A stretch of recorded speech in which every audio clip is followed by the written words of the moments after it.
Today's video is all about using re-inkers for watercolor backgrounds. I'm Karen Slawinski. I'm an independent Stampin' Up! Demonstrator living in Akron, Ohio. So the key to this technique is the paper that you're using. And I have the Fluid 100 watercolor paper. This is a pack of 10 sheets. It's 3.5 by 7 inches. Or excuse me, it's 5 by 7 inches. And I'm just going to show you how we're going to cut it up. And we're going to be using re-inkers. But I also have a different way that you could do it even if you don't have the re-inkers. So stay tuned. So I'm not going to be making any cards, but I'm going to be making some backgrounds. And then I'm going to show you what I did with those backgrounds, and I turned them into cards. So I really hope you like this. It's a little bit different, but it's really fun. I love using our inks to do watercoloring. There's a lot of different ways to do it. So today I'm just focusing on the backgrounds. Let's begin by looking at some of the supplies you're going to need. Like I said in my intro, the Fluid 100 watercolor paper is the key. You cannot do these techniques very successfully on just regular cardstock. So the watercolor paper is meant to absorb the water, and it can take a lot of liquid without being pooling or pulling or making, pills. I guess that's a better term. So the paper is 5 by 7, so I've cut it in half. So I've got some half sheets, and you certainly can do bigger pieces, but this is a really great size to begin with. So then you're going to need some watercolor brushes. So I've got a couple. So we used to sell aqua painters or water painters. They had different names. And this would have a pool of water in the barrel of it, which I actually didn't really use very much because I preferred using a cup of water. But that is one of the things, and you may have some of these. And these came in some different sizes, so there was a flat brush. So what I like using are some paintbrushes. I do like to do regular watercolor, so I have a whole selection of watercolor brushes, but what I have here is a flat. This is about a 1/2 inch or so. And then I have just a regular round brush. This is a size 10. And then you're going to need some water. So I've just got a mug of water here. And you also would benefit by having a spritzer. So this is the one from Stampin' Up! But I actually have a little bit bigger bottle because it holds more water. So this is the one that I use the most.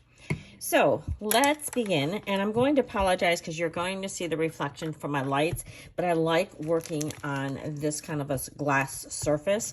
This is our glass mat, and it's really great because it cleans up so super well. So the first thing I want to do is just play around. So I've got my piece of paper, and I've got some ink. So I've got Garden Green, Granny Apple Green, and Lemon Lime Twist. So when you're picking out colors, you're going to want to pick colors that will blend nicely together, because just like when you're painting with any kind of paints, you can get colors mixed together that don't really work well, like opposite colors, like blue and orange. They're not going to look very good unless you're looking for a brown tone. So I've got these 3 colors, and I'm going to be using a block to do my inkers. But you could also take your stamp pad and you could squeeze it together, although I have a hard time doing that, and you could get ink in your lid. Now, sometimes I will do this if I'm doing watercolor on a small area. So I'm just picking up a little bit of paint. And you want to be careful if you do use some water in here to make sure you either blot it out or make sure it's dry before you close your lid. So you could do that. You could also use your block and pick up ink like this. So if you don't have re-inkers, that is another way you can do it. But I really do recommend having re-inkers because as we stamp with our pads, you are going to use up the ink, and you will need to get some more ink. So I'm just going to clean this off. Okay, and so I've got my block here that we're going to be using. Now, what I have found, if I want to color this whole thing, which I do, then it's easiest if you kind of spritz not only the paper, but the surface underneath. So I'm just going to get a nice little mist. All right, so when I do that, it kind of holds it all in place. So that's just a handy little trick. And I'm going to mix this, or mist this, because I'm going to be applying inks all over this. I want to get a mixture of these colors of inks. So I'm going to put a little color, I'm going to get this so you can see it, a little color, a little bit of each. So that's my darkest color, which is the garden green, and then Granny Apple Green is next. And then if you're doing a lot of these, say you're working and your evening is over, but you still haven't used up all your inks, you can just leave them on the block. And then you just add a little bit of water the next day, and that will reconstitute them. So you can get quite a bit out of these. So when we're doing this, I want to get color all over this. So I'm going to start, and I'm just going to plop color on here. And it's really interesting to see what it does. You can kind of see how it breaks down, and you get a variety of shades. That is one thing that is really different about using reinkers for watercoloring, is that these are not the same as watercolor paints. They are, you know, the pigments are different. They are going to break down into different colors. And so it might be a little bit unexpected sometimes, the results that you get. And so I would suggest, before doing your masterpiece, is just testing out the colors and seeing what happens. And I have an example from when I was preparing for this video of, I would say, color gone wrong. So not necessarily wrong, but it just did not turn out the way I expected it. And so I was disappointed because it didn't really match the color that when you were stamping, or our cardstock of the color. And so I did not end up using it for the card that I had intended. All right, so now I have a nice mixture of these greens, and I'm just kind of dabbing it on. So I have some dark, I have some light, and then I have the mid-tones. And then this has to dry. So that is one of the downsides about doing this, is you do have to wait for it to dry before you can cut it up and use it in your cards. So I'm gonna pause the video. I'm gonna clean up this area, and then I'm gonna talk a little bit more about some different ways. All right, so before I go into my next little technique, this is the card that I made with that background. So here is actually the one that I just made is over drying, but here is the piece that I had made earlier, and you can see that I used my dies, and I cut up all these beautiful variegated colors of green leaves. So this is from the Unbounded Love bundle, and then I used the Glass and Gardens embossing folder on this card, added some little iridescent pearls, and this is a beautiful card. But I really love doing die cuts with this variegated green that you get from making your own watercolor paper. And you can see it kind of seeps through, so it takes a little bit to dry. But once it's entirely dry, you can go ahead and do that. So this is that beautiful card that I made. And the envelope I did on the same embossing folder.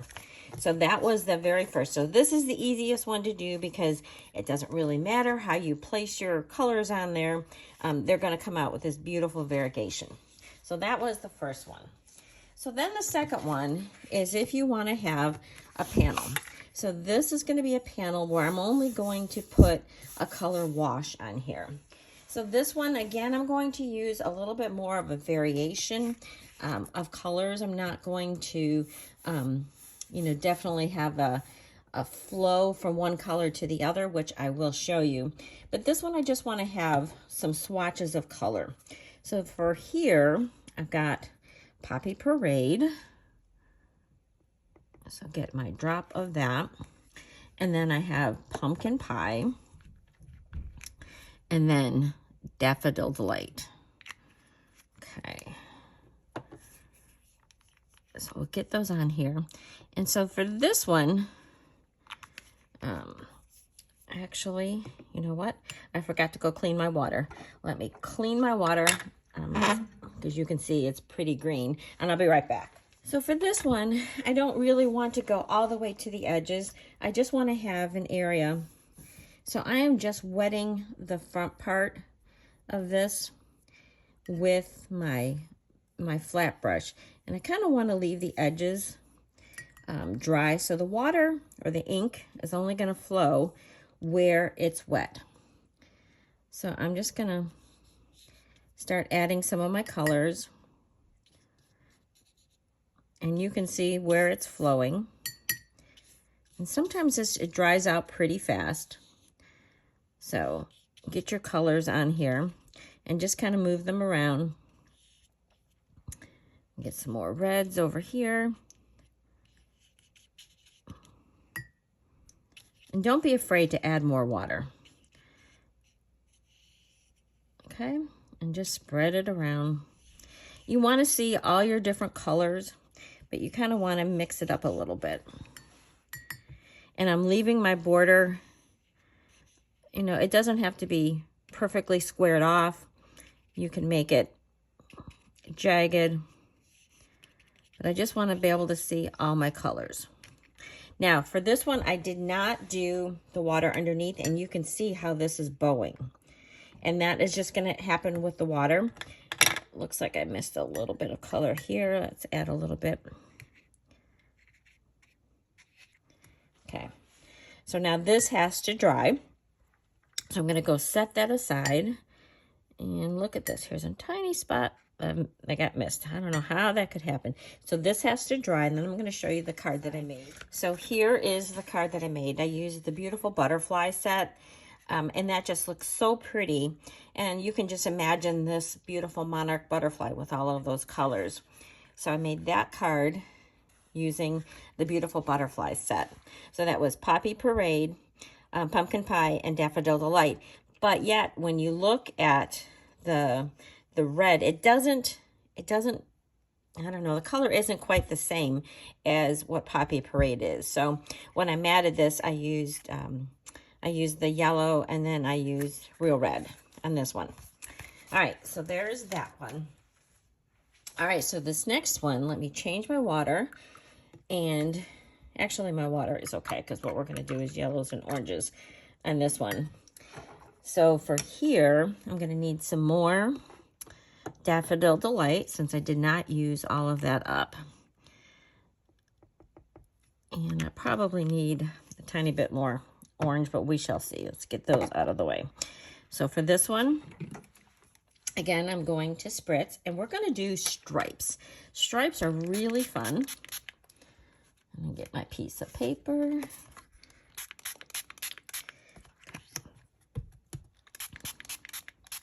All right, so it's nice and wet on both sides. And this is one where I had a color fail. So I'm going to show you that.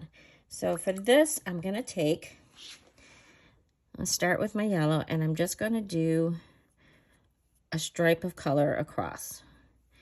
And it's flowing, and this is why it's really important to have colors that bleed together nicely. So then I'm going to switch over to my orange. Okay. Get that swath of color. Okay, so right now I'm just getting my basic colors down, and I'm going back, adding some more intensity. And I think I'm going to definitely need some more of my orange. So this is just beautiful stripes of color. And then I'm going to go back. So I've got a little bit more of both colors. Okay. And I'm going to take,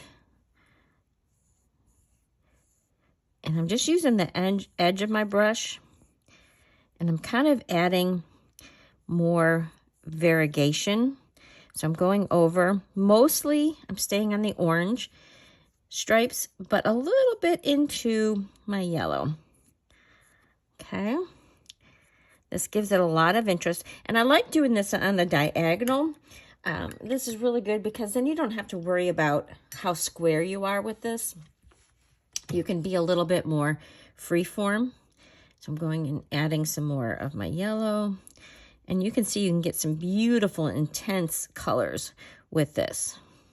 And I think we need a little bit more of this orange here. Okay, so there is my striped background. Cleaning off my brush. I'm going to take this and move this aside to dry. Especially when you've spritzed this down, it gets very, very wet. So it takes even longer to dry. So for this one, my sample is this really cute one. This is done with the Spooky Halloween stamp set and the Spooky Sweet Designer Series paper. So here is my background. I cut it up into a smaller strip and I put it on my card. And this is part of the DSP. These are pre-cut. All you have to do is punch them out. It's so adorable. And there is my inside. And see, I used some more of that paper for the inside of my card. So I just cut it up into a smaller piece. And I even had enough to put it on my envelope. But isn't that so pretty together? So I have to show you the piece that was my fail. So this one is what I started out with. So my pinky color, this is Petunia Pop, and it really does go a little bit pinkier than the purpley when you just look at Petunia Pop itself. And then this, I started out with Smoky Slate, which is a very light gray.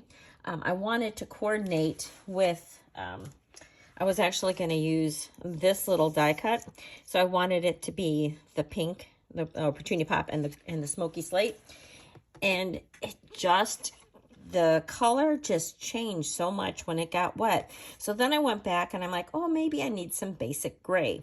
So I added basic gray on top and it still did not work. These colors are much warmer than the color is when you stamp it. It almost looks like gray granite.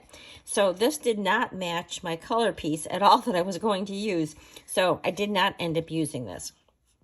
But one of the other things I wanted to mention with this is sometimes you can kind of see how the edges, they're going to get a little bit more intense where the water has pooled up. So you may see that. So it's always nice to have a little bigger piece than what you need for your card. So there was my fail. And then I just wanted to show another card. So I used a larger piece for this one. And I used a Lemon Lime Twist, Summer Splash, and Azure Afternoon for this one. And I made a larger piece so I could have that really the focus. And then after this dried, I was able to stamp on it. And then I stamped in the same colors as the ink on there. So that made a really pretty, very pretty card with some nice variation of colors. All right, so then here I'm going to clean up again. I'm going to go clean up my water, and we're going to do another card where we're blending. All right, for this next card, I am going to do a beautiful sky background. So I want some Melon Mambo. Okay, then I'm going to go into some Gorgeous Grape. I'm going to be showing you a Halloween card that I did with this. So I'm kind of making a beautiful, not quite spooky, but a little bit spooky sky. And then this is Blueberry Bushel. So for this one, I am going to get my piece of paper and I'm going to do similar to what I did with the butterflies, except I wanted to have a gradient of color. So I'm not going to fill up the whole background, but I'm just going to lay some color on here. So I'm getting it pre-wet so it flows easier because that will help the colors blend together. All right. So I'm just getting it wet so it can flow. All right, so I'm gonna start out with, I'm gonna actually do it upside down from the way I want it on my card. So I'm gonna grab my pink and I'm gonna just keep it here at the bottom. And I love, look at how this fans out and just blends so beautifully. All right, then I'm gonna switch up to the top part where I want my sky. The darkest part of my sky is up here. Okay. And then I'm going to put my purple in the middle. All right, and that is just going to go across. And then what I want to try to do is get these blending. So a little bit more purple, and we want it to blend into each other. So I need a little bit more of my pink, and you can kind of see it's starting to dry out a little bit, so you work quickly when you're doing these, but you want your colors to blend and bleed. Okay, let's add a little bit more purple. Get that vibrant color, and you just work it into the top part. I think we need a little bit more of this beautiful blue and blend it down. Okay, and I got some of my blue coming way down here. That is fine. So there is my night sky. So this would be beautiful. You could stamp right over it and just have a nice big bold saying, or you could put a die cut over it. But it's just a really pretty background. So let me move this out of the way. And the card that I made for this one is also from that Spooky Halloween bundle. So I did a smaller piece, so I trimmed it down so it was square. And then I did my die cut of my house and the fence, and I turned that into my Halloween night sky. Okay, so there is the card that I made with that one. Okay, then I'm going to show you one other card. In this card, I used that same technique, except I colored it all the way across. So I started out for this one, and I made the sky. So I used my Daffodil Delight, Melon Mambo, and Azure Afternoon. And I stopped, so I had... I did not get it all wet, so that I had a very dry edge for my Daffodil Delight. In fact, let's go ahead and just do that, because then you can see it. So let me grab another block. All right, let me get Daffodil Delight. Oh, look at that. Picked up something with my block. All right. So let's put some Daffodil Delight. And then I have my Melon Mambo, and then I just need Azure Afternoon. I suppose I could use the blueberry too, but so for this one, hopefully my water is not too dirty. Let me make sure I got most of that blue out of there. Okay, so I just went right across, and I wanted a nice hard line. And then let's get some of my pinks in there. And I'm really trying to blend them. And get this, my blue. It's just some beautiful blending. Okay. Blend that into my pinks. Get a little bit more of the pink. Oh, that was a lot more pink. Okay, so I've got beautiful blending of the sky. Sometimes you want to take a little bit of water off of your brush so it's not quite so wet. You just dab it on your paper towel. And let's throw a little bit of that darker blue up there, because I think that'll be a pretty blend with the Azure Afternoon. So you get some of the purples from it blending. I'm going to rinse my brush, and I'm just going to try to blend out my yellow a little bit more here, so you get some of those orange tones. All right, then the hard part about this one is you have to wait for this to totally dry before you can go back in and use your other blues for the water. So right now I've got my beautiful sky, and then when this is totally dry, I will come back in and do my water. And for that one, I did Night of Navy and oh, what was the other one I did? I think I did Azure and Night of Navy for my water. So here, let me clean this up. And I'm going to go back and show you this card once again. So this is setting aside to dry. So this was using Sunrise Sailing. So after it was dry, I went back in and I did my water. And then I let that dry. And then I used the Modern Oval die cut that's from the Impressions of Bloom. So this was the piece that I had done.